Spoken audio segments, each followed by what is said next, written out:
the WrestleHavoc Podcast on YouTube, where we discuss everything in and outside of the squared circle. We talk all that goes on in the realm of WWE and AEW every week. And now, here's your host, the one that will give you a reality check on pro wrestling, Flamin' Ricky DeReyes. This is the WrestleHavoc Podcast.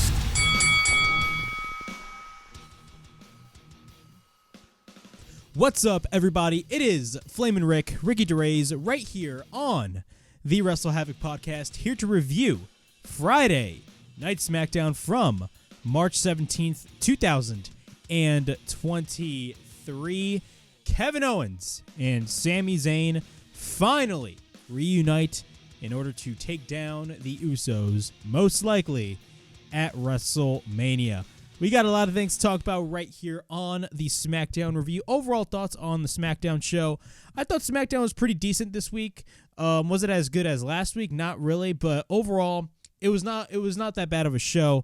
Of course, the main story that they were telling on SmackDown was, of course, the story of Sami Zayn and Kevin Owens, in which Cody Rhodes actually wants them to actually join forces together. So he was basically kind of like the motivator on all this whole thing. But overall, this was a great show. Great stuff that happened on the show. Of course, the feud with Dominik Mysterio and Rey Mysterio continues. We had other matches. We had a crazy brawl between Rhea Ripley and Charlotte Flair. Finally, they add some intensity into this feud because I'm going to be honest, throughout these past couple of weeks, the build-up to Rhea Ripley versus Charlotte Flair was honestly kind of lackluster in my opinion, and same thing as Asuka and Bianca Belair as well. But overall, they definitely reached a high point in this current build-up, I should say, for WrestleMania, especially with the brawl that took place. But overall, I thought the show was pretty decent. Of course, we had Drew McIntyre versus Sheamus in the number one contendership match for the IC title against Gunther at WrestleMania, and that match ended in a no DQ, and it will now be, in a DQ, not a no DQ, my dumbass, in a DQ, and it will now be a triple threat match, a three-way match, Gunther defending his Intercontinental title against Sheamus and Drew McIntyre at WrestleMania. So before we get on with all of this craziness, make sure to like and subscribe to the WrestleHavoc Podcast right here on YouTube, in which we discuss everything in and outside of the squared circle. Make sure to like and subscribe for more content, and as the frickin' referee would say, ring, ring, ring that damn bell for more notifications. Also, the WrestleHavoc Podcast is also available on audio platforms. It is available on Apple Podcasts, Spotify, Anchor, and Google Podcasts. So if you guys want to listen to the WrestleHavoc Podcast in audio format, it is available on all of those platforms. Also, if you guys missed it, the AEW Dynamite review is actually finally up on the channel.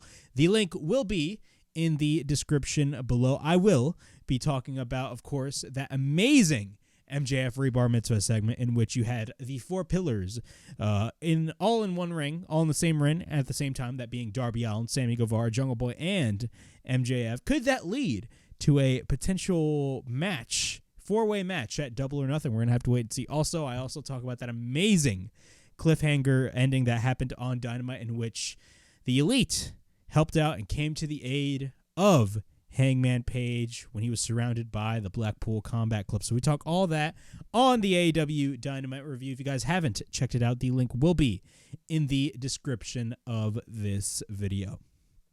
All right, let's talk about SmackDown. Again, as I've stated earlier, SmackDown was a pretty decent show in my opinion. Again, the main story was Kevin Owens and Sami Zayn. So we had the Cody Rhodes segment. He kicked off the show, and they were in Kansas City. And Cody Rhodes, the first thing he stated on the microphone is, "So, Kansas, what do you want to talk about?" Yeah, that's starting to get a little bit repetitive, because every time when Cody Rhodes comes out, granted, Cody Rhodes is still relatively over, but again, I don't like when wrestlers tend to get too repetitive, and every time when he opens a segment with, "What do you want to talk about?" I'm starting to get aggravated from that. But, nonetheless, Cody Rhodes is still fucking awesome. We could talk about WrestleMania. In the last few weeks, we were on the road to WrestleMania, and the stakes were high. He wants to point out that he has the utmost respect for our champion, the Tribal Chief, Roman Reigns, and he thinks Roman is the greatest champion in sports entertainment. He looks forward to seeing him on Raw and beating him at WrestleMania. But he doesn't want to talk about somebody. He wants to talk to somebody. And he knows there's somebody back there, and he calls out Kevin Owens. And Kevin Owens, it takes a while for him to come out, but he talks about how he has a lot of respect for Kevin Owens, and Kevin Owens finally comes out. We get a bunch of KO chants from the crowd, and Cody says that he's pretty sure he knows what this is about. Of course, I believe 2 weeks ago on Raw, in a random segment with random wrestlers, you had Kevin Owens and Cody Rhodes talking in the background. WWE, especially Triple H, loves his Easter eggs, and that was definitely an Easter egg that happened on Raw a couple of weeks ago. So that's why they're here right now. So Kevin Owens talks about how they've been over this, and this isn't a conversation between two people, and he thinks it involves another party. That's what Cody Rhodes stated. And he says, Sami Zayn. So Sami Zayn comes out, and Cody asks KO if he is good. And he will peel back the curtain and talks about how he has an incredible respect for Kevin Owens. It's true because 6 or 7 years ago, when he had a good luck from his future endeavors, he needed to help structure, and he needed to find the system outside of WWE. And he introduced him to some friends. Of course, he is referring to the Young Bucks and, of course, the whole Elite thing and then Bullet Club thing, which led to AEW. It talks about how he bettered his livelihood, and it's a favor that he can never repay. But he wants to repay in this moment. Why don't we have this conversation? Let's talk it out. KO says he's heard everything. Sami hasn't heard everything that he has to say, and it feels like throughout the years they've done a lot of bad things to one another, but they've always found a way to forgive each other. That is exactly what Sami Zayn stated. He talks about how he doesn't understand. If there's something that he needs to say, please tell him. Do whatever it is you need to do. You can literally hit me, attack me, do whatever you want, but do anything so they can get back and working together to take down the bloodline. KO then, KO basically states that, he came out like he asked, and KO says, I'm going to leave. And he asks Cody if he got what he wanted. And then Cody says that we are in the people-pleasing business. It doesn't matter what he wants. It's about what he wants and about what everybody wants. Everybody wants them to be on the same page. Sami then says, look, they want it. The people want it. He wants it. It's in his best interest. They can do something magical, and they can be down the ones that can bring down the ones. And he knows that it might take years for them to both reconcile, but he had told him before that they don't have to do it as friends. They can do it together. And then Kevin Owens replies, he gets it. They don't have to be friends, but why would he fight for somebody that doesn't want to be his friend? And he thanks Cody, and then he says, but I'm all set. And then Kevin Owens leaves the ring. Sami Zayn is distraught. But he wouldn't get distraught. He would get distraught even more as we head towards this show.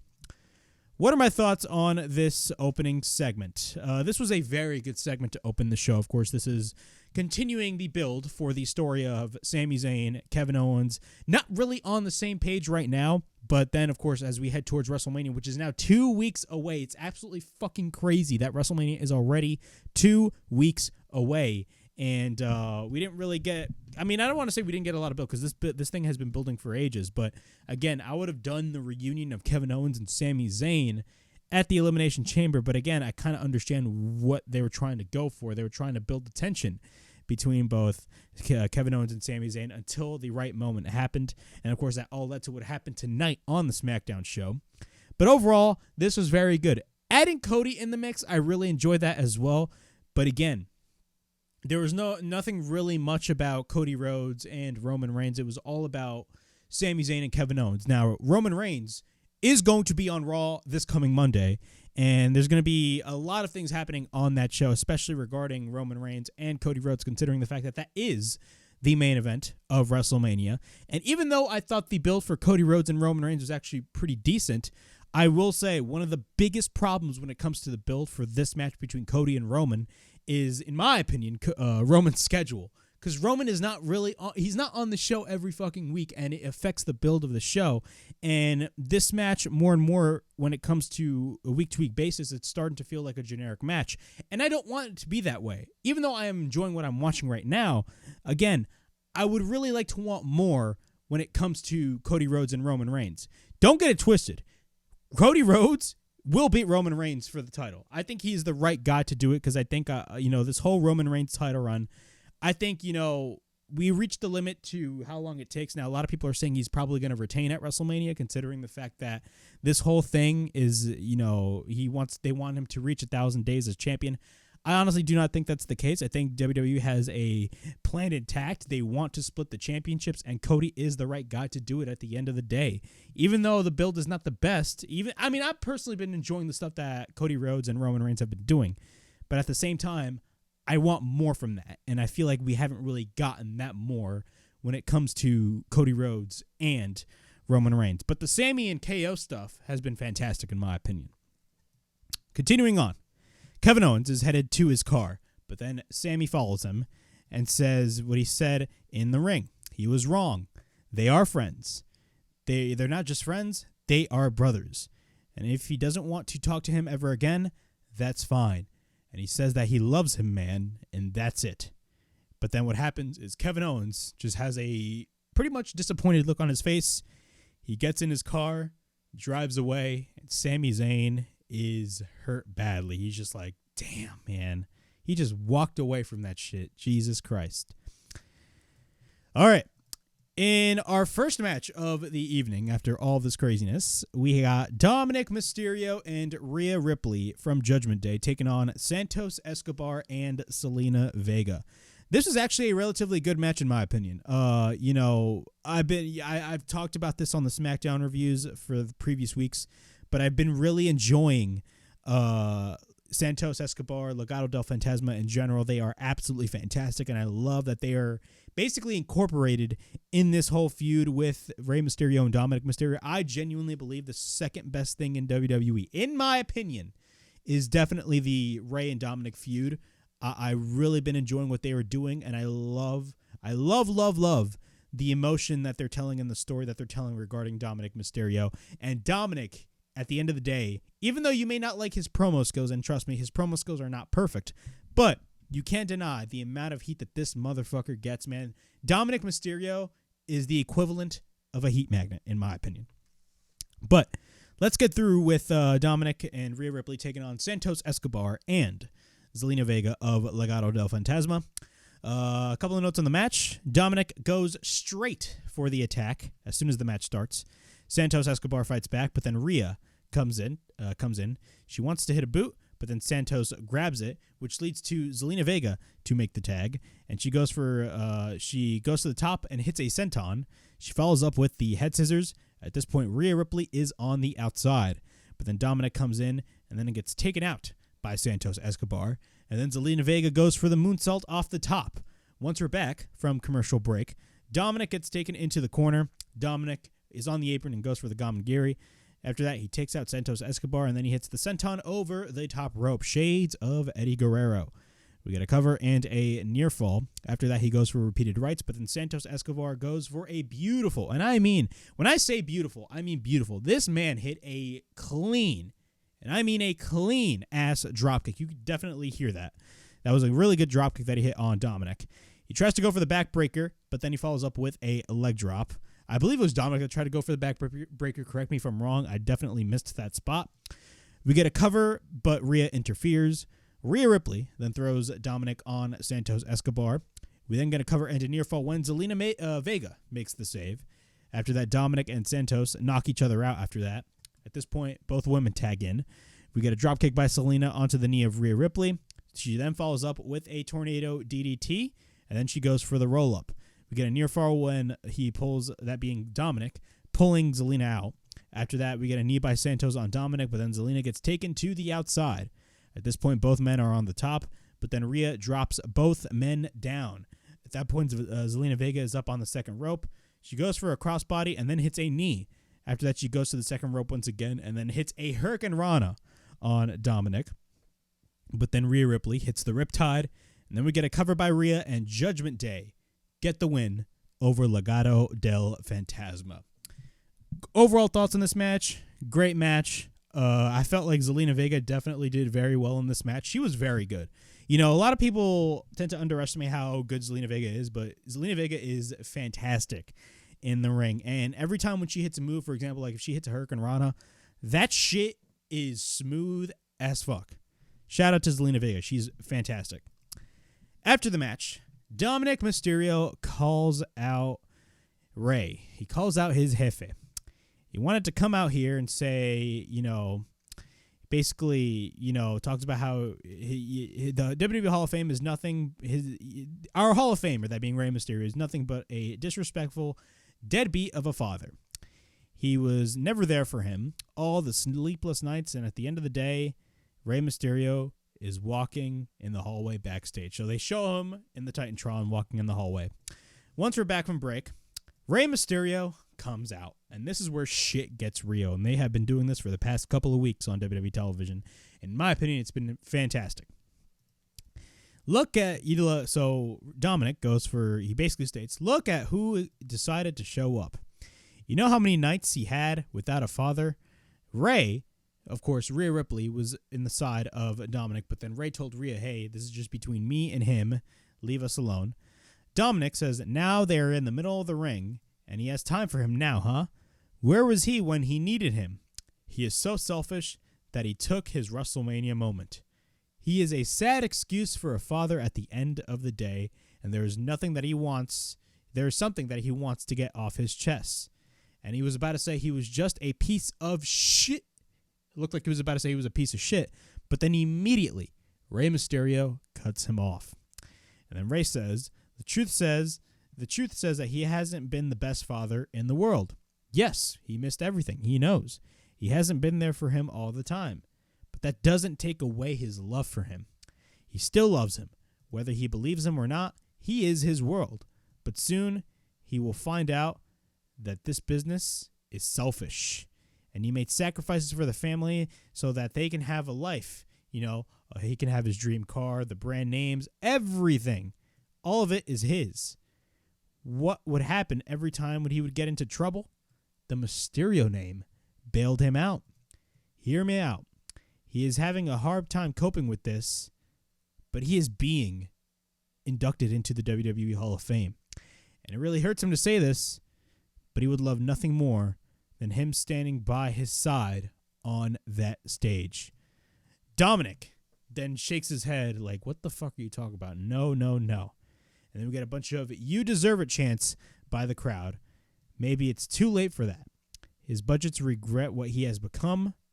And tell you what, someone like him, someone ungrateful, disrespectful, pathetic, punk-ass kid calling him out at WrestleMania, he would gladly whoop their ass. And we got a bunch of beat his ass chants. Unfortunately, he is his son, and fighting him would be the biggest disgrace as a father. And talks about how he's not worth it. And he won't fight him now or never. And he won't fight him at WrestleMania either. Rey Mysterio then leaves and says, why not? That being Dominik. He talks about, basically Dominik just screams, run away. Mr. Future Hall of Famer running away from his own son. That is exactly what he thought. Once again, he taught him exactly what not to be. A scared little man. This was very good. Again, last week, this past Monday, everything that they have been doing so far, ever since Dominik joined Judgment Day, is definitely paying off for Dominik. At first, I remember when Dominik was first a part of Judgment Day, you know, there's a lot of skepticism from the fans, and rightfully so, especially on my end as well. I was like, I don't think this is going to work for Dominik, even though we all expected Dominik to go on his own. even when he first joined Judgment Day, it was not really kind of working. But then as we head towards the months, as we have the chemistry between Dominik and Rhea Ripley, as we have the different videos that, WWE would post on social media of, Dominik and Rhea Ripley invading Rey Mysterio's home during different holidays, stuff like that definitely amps up the story. And these types of segments definitely make the story very compelling and very interesting as we head towards WrestleMania. This is the type of shit that I want to see when it comes to any type of feud, in my opinion. And I feel like this is one of those feuds that definitely has me fully invested, in my opinion. I'm definitely really excited to see what they do with Dominik and Rey Mysterio. And it's going to be very interesting considering the fact that Rey is actually being inducted into the Hall of Fame this year. So, honestly, if you really think about it, they could do some, I would hear a couple of podcasters say maybe they can do a little angle at the Hall of Fame. Very interesting. Conan is going to be inducting Rey Mysterio into the Hall of Fame. What if Conan, this is just speculation on my end, but what if Conan somehow gets involved? This is very interesting stuff that we really need to talk about. But overall, man, this whole thing between Dominik and Rey Mysterio, we all know the match is going to be happening at WrestleMania. Dominik basically laid out the challenge last week. It's just a matter of when they will be announcing that full match. And when they announce that match, it's going to be a very emotional match as we head towards WrestleMania. It's going to be very interesting to see. This is definitely a feud I am definitely 100% invested in. In our next match, we got Liv Morgan and Raquel Rodriguez taking on Tegan Nox and Emma to qualify in a Fatal 4-Way Women's Tag Team match. So this is a qualifying match for a Fatal 4-Way Women's Tag Team match at WrestleMania. A random 4-way tag team match that really doesn't mean anything.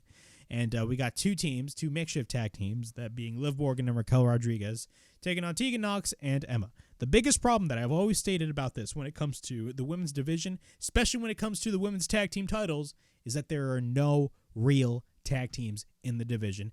And this match, in my opinion, 100% proves it. Quick notes on the match.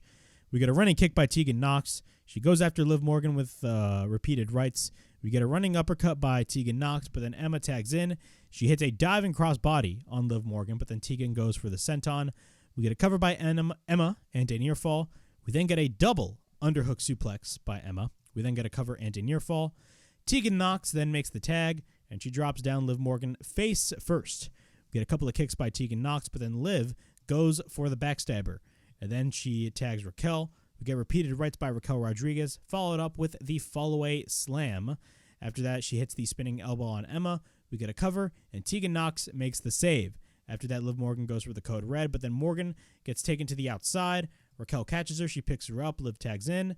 Raquel goes for the Tejana Bomb. After that, Morgan goes for the Oblivion, and we get a cover, and Liv Morgan and Raquel Rodriguez get the win, and they are going to WrestleMania in a match that nobody gives a single shit about. After that, we got Charlotte Flair, the current SmackDown Women's Champion. So, of course, this is ahead of her one-on-one match with Rhea Ripley at WrestleMania. Now, the story and the rumor going around is that Charlotte and Rhea Ripley is going to be the main event of Night 1 for WrestleMania. What are my thoughts on that? Now, it's not officially announced, but that's the most likely main event for Night 1 of WrestleMania. I 100% disagree with that. The reason why I say that is because of the fact that I genuinely believe, even though Rhea Ripley did win the Royal Rumble, and Rhea Ripley is as hot as she has been, I don't know about you guys, but I feel like the build between Charlotte and Rhea Ripley has been piss poor, in my opinion. It has been piss poor, even though I'm excited for the match, and we already know the outcome that's going to be in this match, 100%. Rhea Ripley's going to go over in this match. I just feel like the build for this match has not really been the best, and it didn't reach its full potential. Now, granted, after this brawl, I may be wrong, but again, after the ending that we saw on this show where Kevin Owens and Sami Zayn hugged it out in the ring with a huge pop, WrestleMania is supposed to basically tell the story of the downfall of the bloodline. And what better way for WWE to kick off that story? The best way for them to do it is for them to have Kevin Owens and Sami Zayn versus the Usos on night one at WrestleMania. That is the true main event that needs to be at WrestleMania, in my opinion, not Charlotte Flair versus Rhea Ripley. I say that because of the fact that the story of the Bloodline is literally one of the main reasons as to why people are watching WWE right now. And honestly, you really want to document that by putting the tag team match as the main event of WrestleMania, because this is literally half of the biggest story that you have right now. And this is just the beginning of the end of the Bloodline. And the fact that you would put that in the middle of the card, in my opinion, would be completely asinine. So I genuinely believe that Kevin Owens and Sami Zayn taking on the Usos at WrestleMania should main event night one, period. No buts or ifs. This is not a women's or men's thing. I'm just basing this whole thing based off of story. And the story that people are mostly invested in is the Bloodline, Kevin Owens, and Sami Zayn. That is it. So they should main event night one of WrestleMania. But Charlotte Flair points at the WrestleMania sign.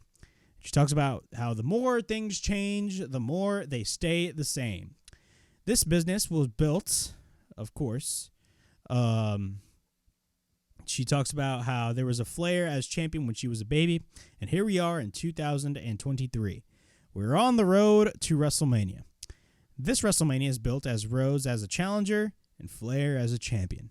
She's working in her 7th WrestleMania, and she's always been a star. Now Rhea wants to be the champion, but she can't be the star if she's not the champion, and she can't be a champion when she goes through her, or if she goes through her.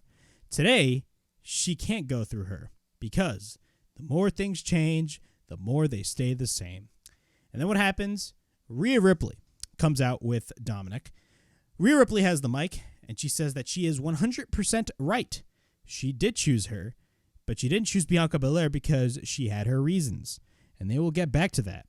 When she walks through the locker room, men and women, they all turn their back and walk away because they fear her, because she is dangerous and everybody fears her, except for her. She, look at her down now.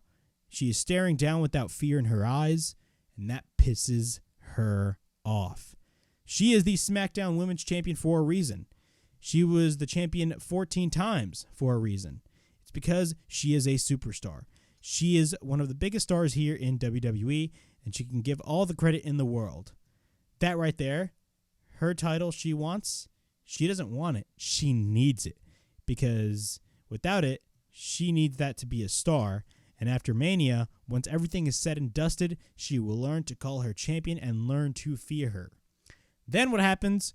Dominik comes in, and he tells Charlotte that Rhea Ripley will beat her at WrestleMania, and then Rhea Ripley immediately goes for a cheap shot with the right hand on Charlotte. Both heels leave the ring, but then in the ring, Charlotte Flair gets up. She leaves the ring and then hits the lariat. Both brawl to the outside, but then the referees come in and separate them. Rhea then takes her down, but then Charlotte gets sent to the ring post and then drives her to the barricade. Charlotte then boots the security guard, but then Rhea continues to beat the shit out of her. And then Rhea sends her over the announce table, but then Charlotte comes back, and both continue to brawl, and this is a common occurrence later on. This brawl was actually pretty good in my opinion. What are my thoughts on this brawl that went down? Overall, this was a very good brawl that took place in my opinion. I'll give WWE the benefit for the doubt, and it did get me a little bit excited for Charlotte Flair and Rhea Ripley. But at the same time, I'll admit this, man. The build for Charlotte and Rhea has not really been the best, and I feel like, since we're 2 weeks away from WrestleMania, WWE definitely needed to up the ante when it came to this feud. But I talked about this every week, and I will continue to repeat myself because clearly people need to understand this. Rhea Ripley needs to beat Charlotte at WrestleMania, because if Charlotte beats Rhea, what the fuck was the whole point of this whole feud and match? You basically wasted our time and effort throughout the entirety of this whole build to WrestleMania. At the end of the day, Rhea Ripley needs to get the win, because then you can establish Rhea Ripley as an unstoppable champion. Not only that, you can have a champion in Judgment Day, and then of course there was all these rumors of Judgment Day expanding. Rhea Ripley can be one of the top heads of that faction. There's definitely a lot of possibilities to go with if Rhea Ripley is the champion. So there's definitely a lot of possibilities regarding Judgment Day. But again, at the end of the day, Rhea Ripley should beat Charlotte Flair at WrestleMania. We get a backstage interview with Sami Zayn, and Sami Zayn talks about how it's a heavy night. One guy that considered him his brother drove off, and the other one that actually considered him his brother is waiting for him to go into the ring only to take him out. Jey Uso wants him to meet him in the ring. Fine. Whatever happens, it's time to pull up. We then get Xavier Woods versus LA Knight. Relatively short match, nothing match really. LA Knight is pretty entertaining. We still do not know what are they going to be doing with LA Knight at WrestleMania. It's going to be very interesting. Now, I believe there were some reports that were stating that WWE management is high up on LA Knight, which I genuinely believe, because LA Knight, if you really think about it, LA Knight is the total package. Not only that, LA Knight is literally everything you would want as a main eventer. I don't know how you would not see that, but LA Knight is absolutely fantastic at what he does. But he has no match at WrestleMania. Why? I have absolutely no idea. The match starts. Both lock up. We get a side headlock by Xavier Woods. LA Knight is in control over Woods, but then we get a right hand by LA Knight, followed by a DDT. After that, we get a cover and a near fall. After that, Woods gets taken to the top, and then Woods fights back with repeated rights. He then hits a dropkick off the top, and then he picks up LA Knight and hits the Michinoku driver. We then get a cover and a near fall. He then picks him up again, but then Woods is in the corner. We get a neck breaker by LA Knight, but then Knight face plants Woods to the mat. We get a cover and a near fall. And then what happens? We get an inside cradle by Xavier Woods, and Woods, surprisingly, gets the win over LA Knight. Wow. Interesting stuff right there. After that, LA Knight goes for a backstage interview, but then all of a sudden he runs into Rey Mysterio. Talks about how he says that he will fight his son for him because he won't. And he can literally call himself L.A. Mysterio and become another deadbeat dad. LA Knight is fucking hilarious. But then what happens? Rey Mysterio slaps the shit out of LA Knight. And he tells LA Knight, be careful what you say. And Rey Mysterio leaves in full anger after that. After that, we got Drew McIntyre versus Sheamus. The winner faces Gunther for the Intercontinental Championship at WrestleMania. Overall thoughts on this match? Relatively good match overall. This is the type of match that you would expect from both Drew McIntyre and Sheamus. Nothing bad. But of course, that is not really the whole story. We basically, the match ended in a DQ. And what happened was it looks like we are going to be getting a triple threat match at WrestleMania, which is definitely the best possible scenario if you have two guys in the caliber of both Sheamus and Drew McIntyre, plus the current IC champion in Gunther. It makes total sense for a triple threat match to happen, but I'll give you guys my thoughts after I go through the match. So the bell rings. Drew offers a handshake. We get a shoulder tackle by Sheamus, followed by a knee by Drew on Sheamus. We then get a chop by Drew McIntyre, followed by a snap suplex. We get a cover and a near fall. Sheamus then goes for the lariat, and we get a cover into near fall once again, but then Drew later on goes for the Michinoku driver. We get a chop by Drew, followed by exchanging of shots by both. Sheamus goes for the Irish Curse backbreaker. We get a cover into near fall. Sheamus then takes Drew McIntyre to the apron, and he tries to go for the 10 beats of the bell ring, but then Drew blocks. He tries to go for the 10 beats himself, but then Sheamus picks him up, and then Drew runs into a boot by Sheamus into the corner. Sheamus then gets himself to the top, but then Drew goes for the right hand. Drew goes to the top, but then Drew goes for a superplex. Once we're back from commercial break, Sheamus then goes for a slam on Drew McIntyre. We get a cover and a near fall. After that, Sheamus manages to hit the 10 beats of the bell ring on Drew. Sheamus then misses the bro kick, but then we get a neck breaker by Drew. Sheamus then hits a knee countering the Claymore kick. And what happens after that is we get a cover by Sheamus and a near fall. Both proceed to exchange shots. After that, we get a right hand by Drew McIntyre, and then both continue to exchange shots. We then get a headbutt by Drew McIntyre, followed by a knee by Sheamus. Both then knock each other out with the Claymore kick and the bro kick. Of course, at the during the match, you had Imperium, that being Ludwig Kaiser, Giovanni Vinci, and the IC champion Gunther on the outside. After they both knocked each other out with both the Claymore kick and the bro kick, Both men are not up. So what happens is Gunther goes into the ring, and then both Drew and Sheamus manage to get up. But then what happens is Vinci and Kaiser attack them from behind. And then Imperium takes out both baby faces, which will then lead to a DQ. And then Gunther powerbombs Sheamus onto the back of Drew McIntyre, which looked pretty devastating. And then Adam Pearce is on the Titantron, and he makes it a triple threat match at WrestleMania for the IC Championship between Drew McIntyre, Sheamus, and Gunther.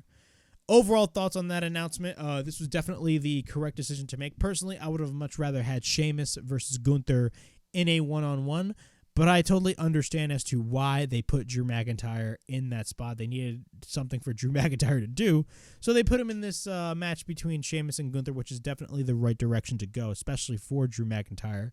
But overall, this match is going to be fucking insane. You know, from what we had seen at Clash at the Castle between both Sheamus and Gunther, expect 10 times the more massacre and the insanity happening in this triple threat match at WrestleMania.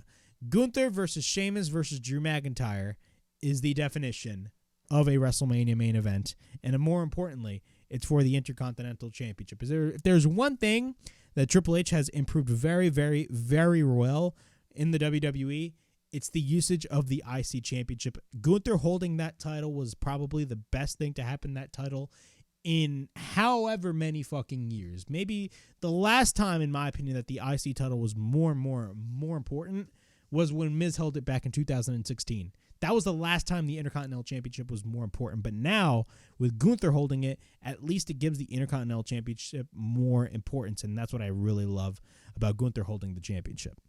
But yeah, we got the triple threat match announced for WrestleMania. After that, we got our main event segment. We got Sami Zayn and Jey Uso as they're dubbing it the Kansas City Showdown. Of course, 2 weeks ago on Raw, we had Jey Uso turn on Sami Zayn. And, you know, the way that they trolled everybody was absolutely fucking insane. But it was definitely expected. So what happened here? Jey is in the ring, and then Sami Zayn immediately comes out. And he asks Jey, is this what he wanted? You wanted him to pull up? He pulled up. So how do you want to do this? Jey talks about how he had a job to do tonight, but he will hear this. From day one, he didn't like him. From day one, he didn't even trust him. He didn't want him around his family at all. But then week after week, they all started to like him. Jimmy, Solo, the Wise Man, even the Tribal Chief liked Sami Zayn, but not him. As a boy, of course, he always felt that he needed to protect his family. He betrayed him, and he embarrassed him, says Jey Uso. He called him his brother, and you know what that meant to him? The one thing from day one was that he was always a fake-ass Uso. So what happened next? He had no choice. And Sami Zayn immediately interrupts. And he talks about how he chooses to take Roman's abuse. And that is his choice. He loved him and his family, and he wasn't going to take the abuse every week. He thinks he is mad at him. No. Jey Uso should be mad at himself. He isn't. The fact that he hit Roman with the chair, he is mad that he didn't do it first. So that was a crazy-ass line. You're not mad about me hitting Roman with the chair. You're mad at me because you didn't do it first. Crazy-ass line right there by Sami Zayn. And Jey Uso gets so pissed off, he immediately goes for the right hand.